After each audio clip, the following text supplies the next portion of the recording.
Assalamualaikum warahmatullahi wabarakatuh. Halo semuanya, perkenalkan nama saya Ratna Nura Salsabila dengan NIM 6322033. Saya dari Universitas Bina Sarana Informatika, cabang Pemuda, Fakultas Ekonomi dan Bisnis. Prodi saya yaitu akuntansi dengan kelas 634B37. Pada kesempatan kali ini, saya ingin memberi tutorial cara penginputan aplikasi komputer perpajakan dengan menggunakan salah satu sistem yaitu ISPT PPH Badan. Di sini saya akan membahas menggunakan studi kasus PT Bukitapit Bumi Persada untuk tahun perolehan atau pembukuan yaitu 2020. Kita mengisi data perusahaan terlebih dahulu sesuai data di studi kasus PT Bukitapit Bumi Persada ini.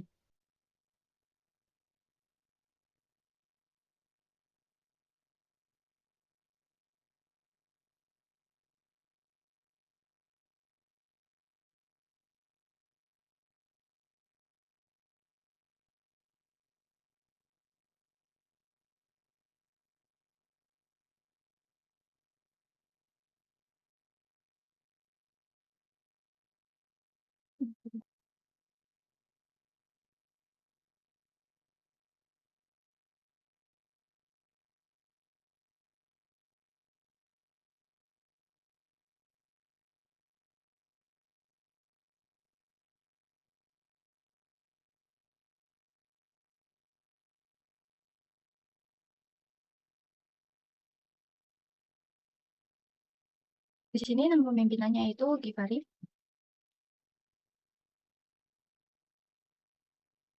sebagai komisaris. Terus yang penanda tangannya yaitu Bu Lestari.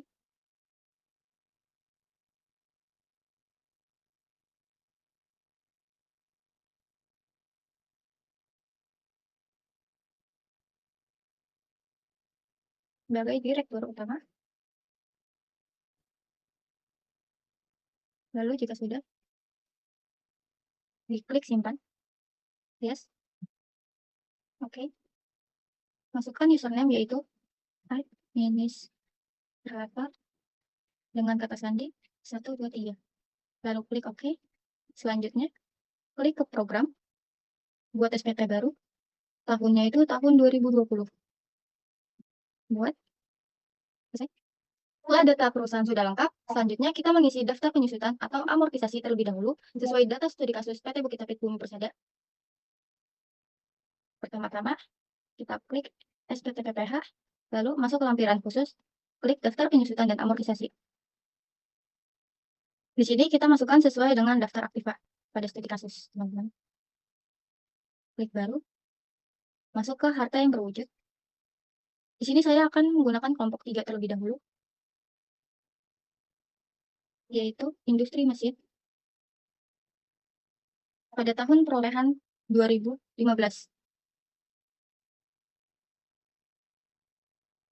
Menggunakan garis lurus metodenya. Harga perolehannya sebesar 630 juta. Dan nilai buku fiskalnya sebesar 393.750.000. Di sini terdapat penyusutan fiskal tahunan sebesar 39.375.000. Ini untuk mesin perakitan. Lalu klik simpan. Oke. Selanjutnya masih dengan yang sama, kelompok 3 untuk mesin. Tahun perolehannya yaitu 2016. Dengan harga perolehan sebesar 420 juta. Dengan nilai buku 288.750.000. Dengan penyusutan fiskal tahunan sebesar 26.250.000 untuk mesin finishing. Lalu klik simpan. Yes. Selanjutnya, masih dengan jenis yang sama, namun kelompok yang berbeda, yaitu kelompok kedua. Di sini saya akan memasuki kelompok yang kedua, yaitu mobil. Karena di sini tidak ada mobil, jadi saya akan mengubah terlebih dahulu salah satunya. Yaitu yang perkayuan ini saya akan ubah untuk ke mobil. Simpan, tutup, klik yang mobil. Di sini pun juga sama, diubah terlebih dahulu. Checklist dulu ya teman-teman. Ganti ke mobil. Simpan, tutup. Metodenya masih menggunakan yang sama, tahun perolehannya yaitu 2018 dengan harga sebesar 420 juta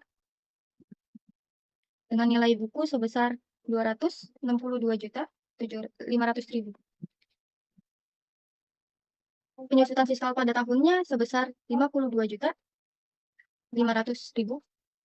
Ini untuk mobil truk, mobil box atau truk. Lalu simpan. Oke, masih di jenis yang sama, mobil, tahun perolehannya itu tahun 2019. Harganya sebesar 240 juta. Nilai bukunya sebesar 180 juta. Tahun perolehan penyusutan tahunnya sebesar 30 juta. Ini untuk mobil pick up. Simpan. Yes. Selanjutnya, jenis usahanya masih yang sama, kelompoknya yaitu kelompok 1. Di sini saya akan memasuki komputer, jenis usahanya tidak ada, jadi memasukkan data yang baru dulu. Saya ubah salah satunya, ganti ke bagian handphone dan komputer.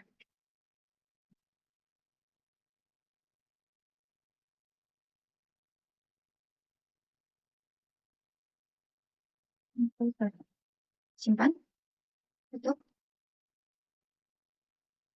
Di sini pun juga sama ya teman-teman, kita ganti terlebih dahulu, checklist terlebih dahulu, lalu ubah, ganti ke handphone dan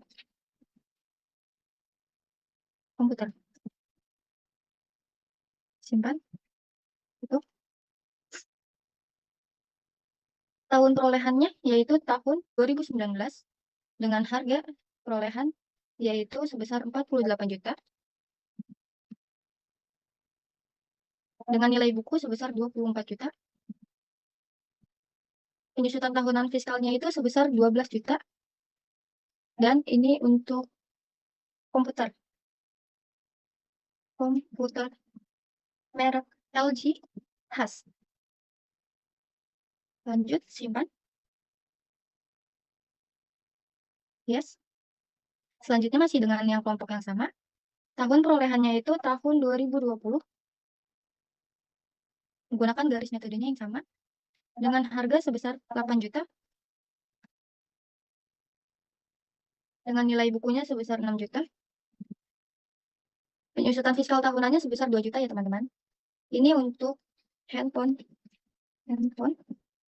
merek Samsung 123. Lanjut, simpan. Yes. Selanjutnya masih dengan kelompok yang sama, tahun perolehannya juga sama, dengan harga perolehan sebesar 16 juta. Nilai bukunya sebesar 12 juta. Tahun fiskalnya sebesar 2 juta. 2 juta karena setiap penyusutan fiskal handphone dikali 50% ya teman-teman. Tadi yang pertama ada keliruan, nanti saya ubah.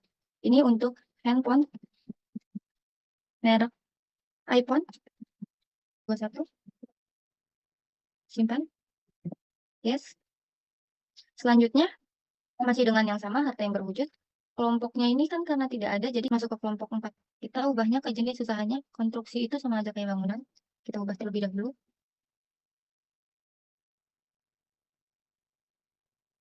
Yes. Bangunan. Simpan. Tutup. Klik terlebih dahulu bangunan. Ini pun juga sama. Kita ubah dulu jadi bangunan.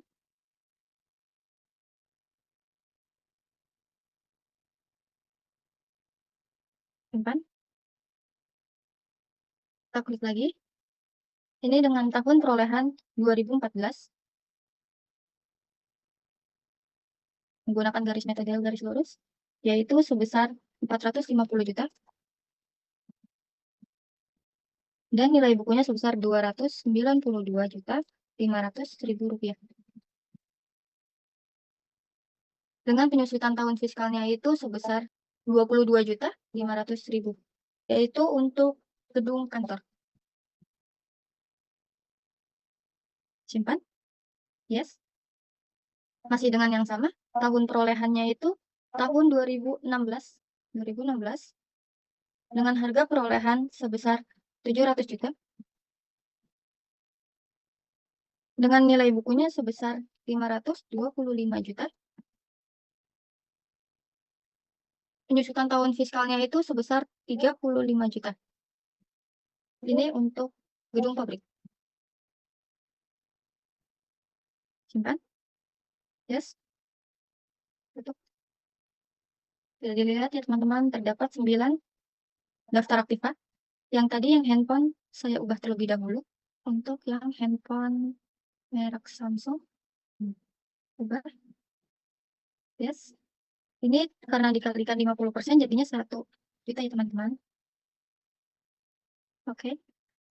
Jika sudah terisi semua daftar penyusutan fiskalnya, di sini kita masukkan terlebih dahulu sebesar 278.875.000.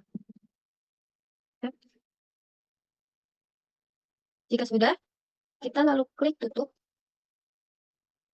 Lalu kita masuk ke dalam jurnalan selanjutnya, yaitu masuk ke transkrip kutipan elemen laporan keuangan. Di sini kita akan melakukan penginputan data, yaitu untuk neraca dan lain-lain. Kita masukin untuk neraca sendiri 10.816.284.500.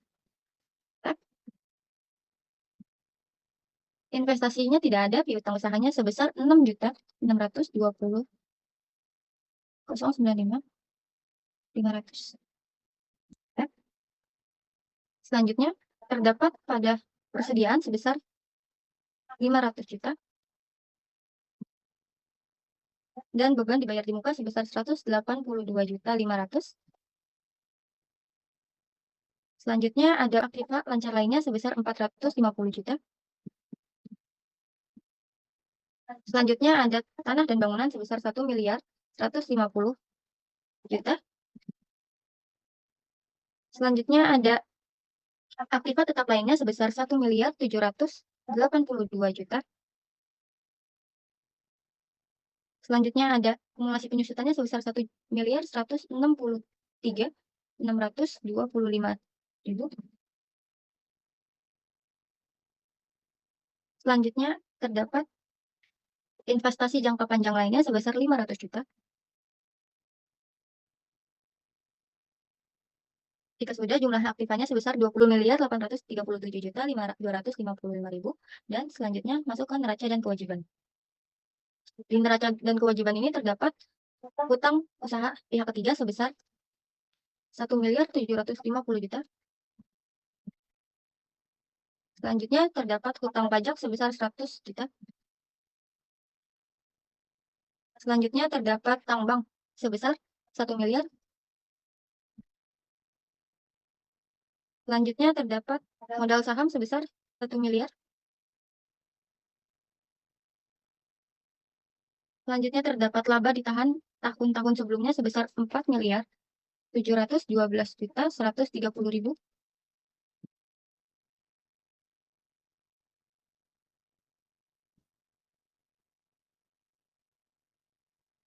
Selanjutnya terdapat laba ditahan tahunnya sebesar 12.275.125. Jika sudah, jumlah kewajiban dan akuisisinya sebesar 20.837.255.000. Kemudian masuk ke laba ruginya. Di sini terdapat 26 juta untuk penjualan bersihnya. Miliar, maaf. Kemudian bahan baku yang digunakan sebesar 3.500.000.000.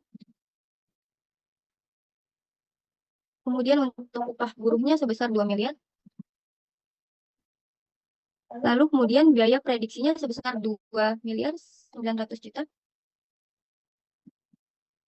Jumlah biaya produksinya yaitu sebesar 8.400.000.000. Kemudian di saldo barang dalam proses awal terdapat 3 miliar. Lalu untuk harga pokok produksinya terdapat jumlahnya sebesar 11.400.000. Kemudian terdapat saldo barang jadi akhirnya sebesar 500 juta. Harga pokok penjualan jumlah totalnya sebesar 10.900.000.000. Dan untuk laporan laba kotornya sebesar 15.100.000.000. Maaf. Kemudian terdapat beban umum administrasinya sebesar 3.205.875.000. Lalu terdapat juga penghasilan beban lainnya sebesar 381 juta. Maka laba bersihnya sebesar 12.275.125.000. Dan untuk hubungan istimewanya tidak ada ya teman-teman. Jadi ini kita simpan. Yes. Oke. Lalu kita tutup kelas. Selanjutnya kita masuk ke lampiran 6 terlebih dahulu, yaitu daftar penyertaan modal pada perusahaan afiliasi dan pinjaman dari kepada pemegang saham atau perusahaan afiliasi. Pada studi kasus ini terdapat dividen dari PT Sahati. Jadi PT Bukit Apit ini menginvestasikan ke PT Sahati Hotel sebesar 35% atau setara dengan 500 juta. Kita klik baru. Masukin dulu NPWP-nya.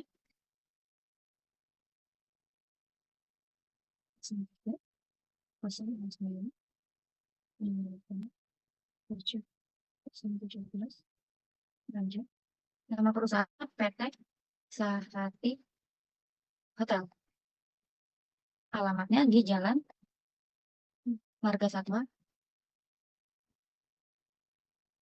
dengan jumlah sebesar 500 juta. Persentasenya sebesar 35%.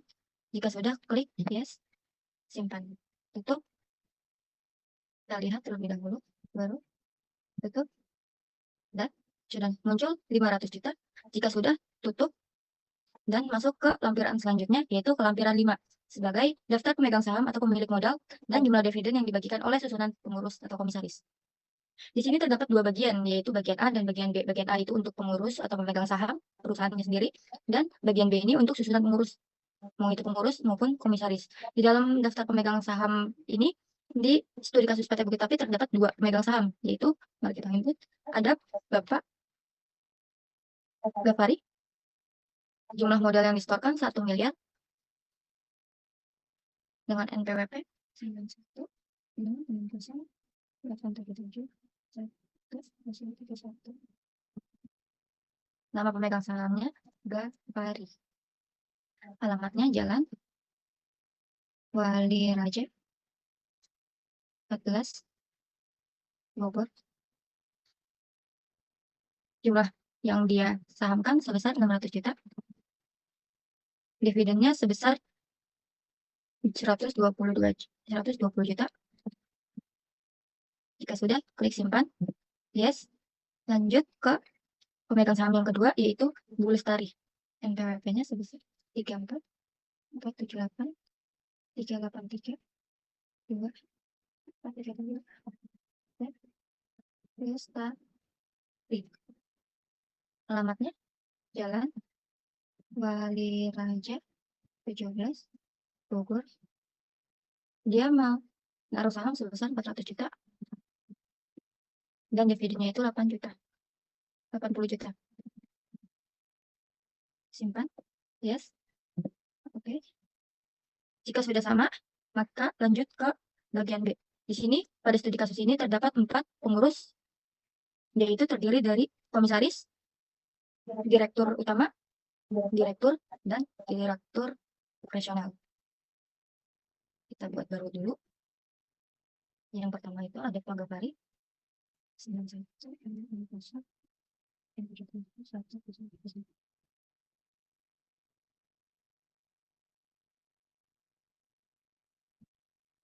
1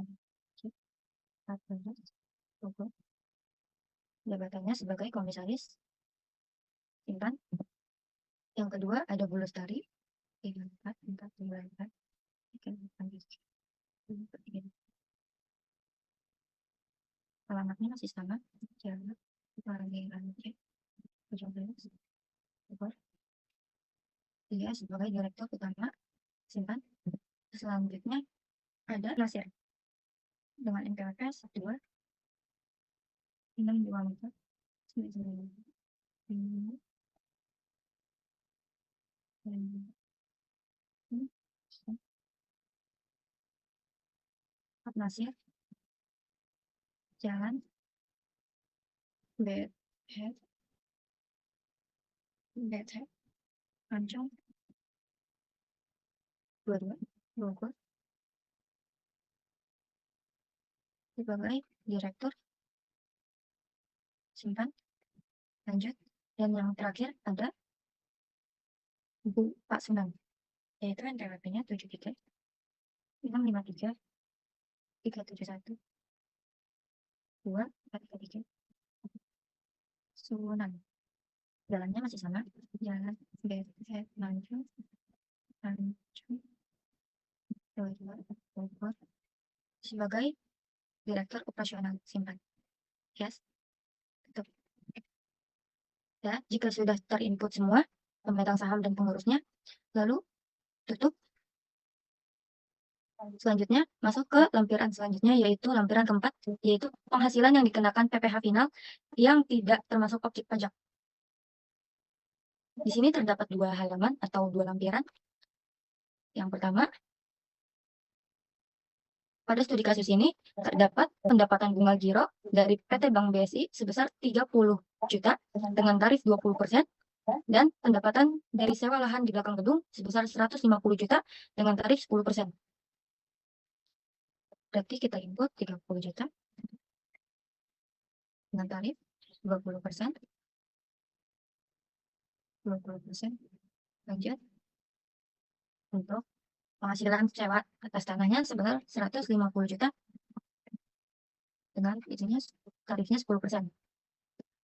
Jika sudah, total jumlahnya untuk halaman 1 PPh final bagian A yaitu 21 juta. Yang halaman 2 terdapat dividen dari PT Sehati sebesar 200 juta. 200 juta. Jika sudah, yang bagian A dan bagian B sudah terisi, maka klik simpan, yes, oke, lalu tutup, dan masuk ke lampiran selanjutnya, yaitu lampiran 3, kredit pajak dalam negeri. Pada bagian ini, kita masuk ke filter by no bukti. Kita masukin terlebih dahulu datanya. Pada studi kasus ini, terdapat penjualan ke Dinas Pekerjaan Umum dengan kode SSP1 pada tanggal 2 Januari 2020 di Kota Bogor sebesar 2 miliar dan bendaharawannya sebesar 1,5%. Dan terdapat peternakan kesehatan Kota Inggris pada kode SSP2 tanggal 3 Januari 2020 sebesar 1,3 miliar dengan persentase 2,5%. Kita input dulu, masuknya ke PPh pasal 22, selanjutnya pembayaran di pungut pihak lain. Nomor buktinya SSP1, jenis penghasilannya itu masuk ke bendaharawan, jumlah brutonya itu sebesar 2 miliar, dan jumlah PPh yang dipungut sebesar 30 juta. Tanggalnya tanggal 2. Di sini kita input terlebih dahulu, klik baru. Jika sudah, nanti akan muncul seperti ini. Klik bagian umum terlebih dahulu. Bagian umum, jika sudah, lalu simpan. Yes. Selanjutnya masih sama. Pungut orang lain, nomor buktinya SSP2. Pembelian dengan brutonya sebesar 1,3 M. Dipungutnya sebesar 32 juta 500. Tanggalnya tanggal 3. Ini untuk peternakan. Pilih. Jika sudah, klik simpan. Yes. Tutup. Kita cari lagi. Jika sudah, total keseluruhan di bagian sini sebesar 62.500. Jika sudah, close. Kita masuk ke bagian lampiran 2, yaitu perincian harga pokok penjualan, biaya usaha lainnya, biaya dari luar usaha. Pada studi kasus ini terdapat kasus perhitungan PPh badan. Untuk pembelian bahannya sendiri terdapat 3,5 miliar. Dan terdapat 3 hal inti, yaitu harga pokok penjualan, biaya usaha lainnya, biaya dari luar usaha. Untuk gaji dan upah, masuk ke bagian harga pokok penjualan sebesar 2 miliar. Dan masuk ke biaya usaha lainnya sebesar 1,6 miliar. Biaya transportasi masuk ke harga pokok penjualan sebesar 200. Dan masuk ke biaya usaha lainnya sebesar 180 juta. Untuk biaya penyusutan dan amortisasi masuk ke dalam biaya usaha lainnya sebesar 278.875.000 rupiah. Untuk sewa masuk ke harga pokok penjualan sebesar 1 miliar. Dan untuk biaya bunga pinjaman masuk ke biaya usaha lainnya sebesar 7 juta. Untuk biaya sehubung dengan jasa masuk ke biaya usaha lainnya sebesar 200 juta. Dan untuk biaya pemasaran atau promosi masuk ke biaya usaha lainnya sebesar 20 juta. Untuk biaya lain-lainnya masuk ke harga pokok penjualan sebesar 1,7 miliar. Dan masuk ke biaya usaha lainnya sebesar 920 juta. Dan masuk ke biaya dari luar usaha sebesar 9 juta. Untuk persediaan awal masuk ke harga pokok penjualan sebesar 3 miliar. Untuk persediaan akhir, kurang lebihnya masuk ke harga pokok penjualan sebesar 500 juta. Jika sudah, untuk harga pokok penjualan globalnya masuknya ke 10 miliar 900 juta. Dan untuk biaya usaha lainnya, total globalnya ada 3 miliar 205 juta 875.000. Dan biaya di luar usahanya masuknya ke 9 juta. Untuk jumlah keseluruhannya masuk ke 14 miliar 114 juta 875.000. Lalu klik simpan. Yes. Oke. Tutup. Selanjutnya masuk ke lampiran 1. Lampiran terakhir yaitu perhitungan penghasilan neto fiskal. Di sini terdapat 3 halaman, yaitu di halaman pertama ini terdapat peredaran usaha sebesar 26 miliar. Dan harga pokok penjualannya tetap sama segitu. Biaya usaha lainnya juga sama. Dan terdapat penghasilan dari luar usahanya sebesar 390 juta. Dan penghasilan yang dikenakan PPh final yang tidak termasuk objek pajaknya sebesar 371 juta. Jika sudah, maka lanjut ke halaman kedua, yaitu pada bagian A atau biaya yang dibebankan atau dikeluarkan untuk kepentingan pemegang saham sekutu atau anggota terdapat 355 juta. Selanjutnya untuk pengganti atau imbalan pekerja atau jasa dalam bentuk natura atau kenikmatan sebesar 150 juta. Selanjutnya untuk harta yang dihibahkan, dibantukan atau disumbangkan itu masuk ke 12 juta. Selanjutnya untuk pajak penghasilannya terdapat 121 juta.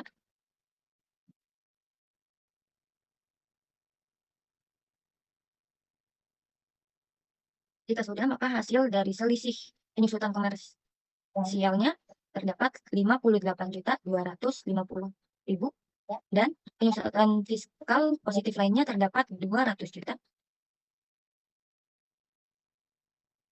Untuk jumlah untuk halaman kedua yaitu 896.250.000.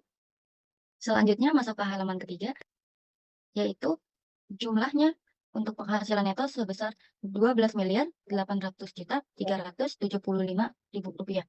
Jika sudah, simpan. Yes. Tutup. Terus selanjutnya masuk ke Untinity untuk men-setting tarifnya. sebesar 22%.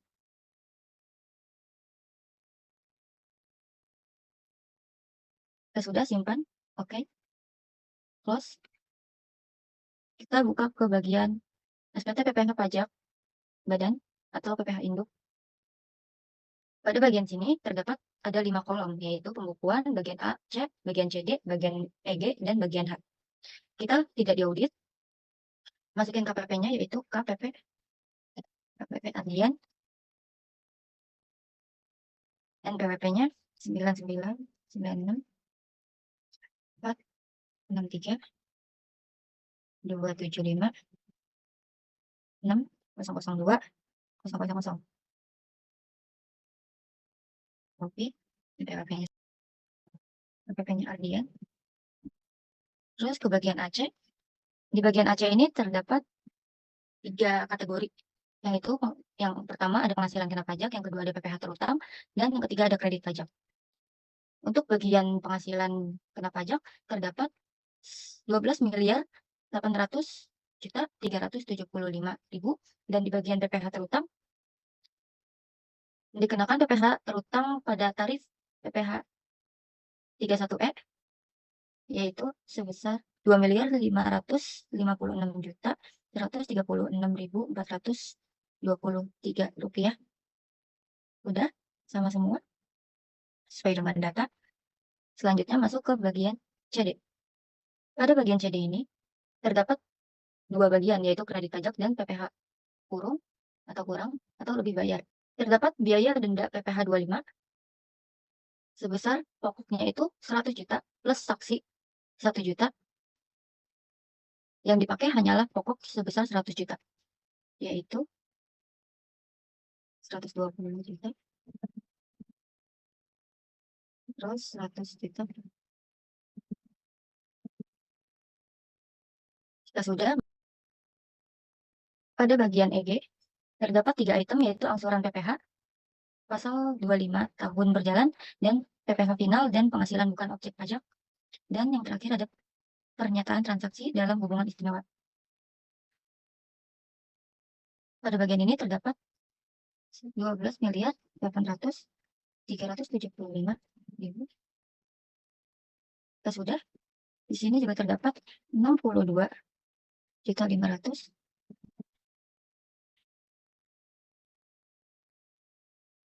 Jika sudah, di bagian H-nya, kita checklist pada laporan keuangan. Yang bagian E dan F tidak usah, dan J juga tidak usah. Tanggalnya itu tanggal 10/01/2021, 10/01/2021, wajib kuasa. Klik simpan. Oke. Tutup. Terakhir, kita bikin SSP.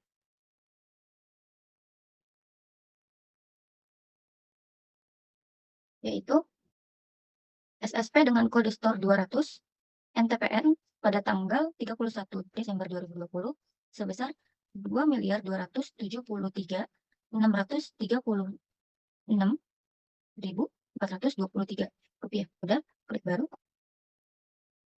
Lalu masukin kodenya,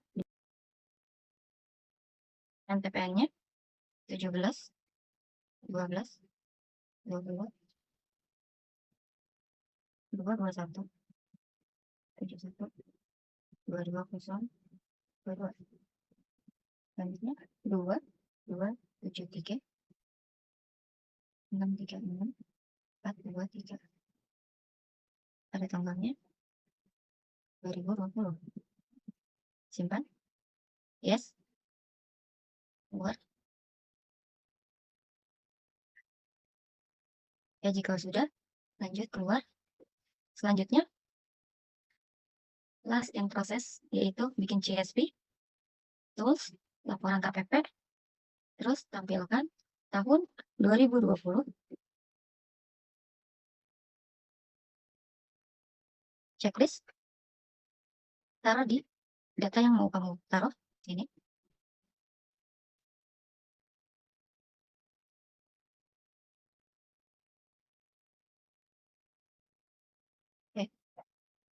Oke.